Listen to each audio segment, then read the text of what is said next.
Picture it.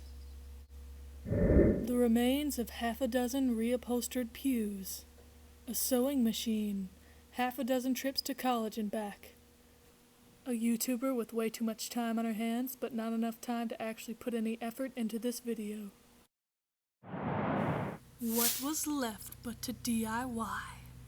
So I cut some rough shapes from the old pews and I'm gonna see how they fit and what adjustments I need to make to them.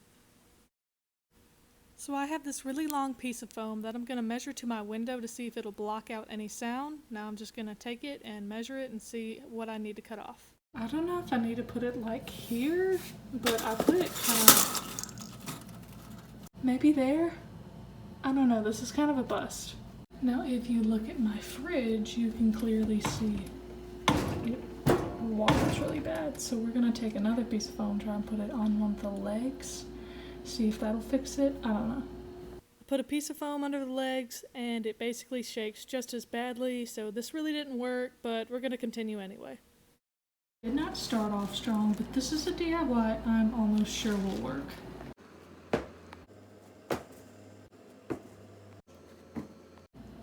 Okay, so I want to turn these big pieces of foam into seat cushions for the chairs we have in our dorm, since they're wooden and really hard.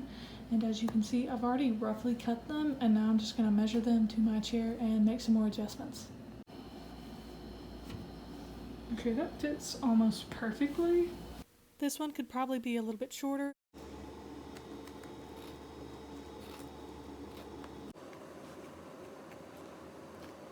What do you know, I ripped it. Oh well, this looks good enough to me. We're gonna take a break right now and come back to this later because I misplaced my scissors and I've been looking in my whole dorm for 10 minutes now and I just had them, but oh well. So in the meantime, this DIY does not call for scissors. It actually doesn't call for anything. I'm just gonna take this giant piece of foam and stick it somewhere in my room to see if it'll absorb any of the sound. So it turns out my scissors were just sitting on the bed the whole time and I'm a complete idiot.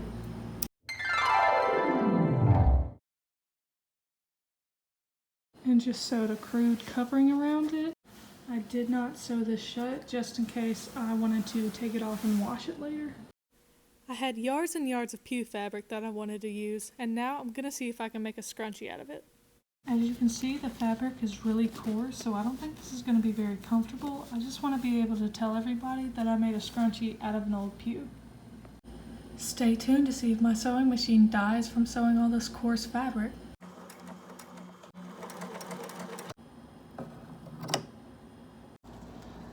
So it may have dulled my needle, but I think it actually worked. My only problem is I'm really struggling flipping this inside out. I've been using a pair of pliers to flip it inside out for an hour now, and I'm not even halfway done. Well, it took forever, but I'm finally finished. I cannot describe how much pain my hands are in right now. I took an elastic from an old face mask to use for my scrunchie.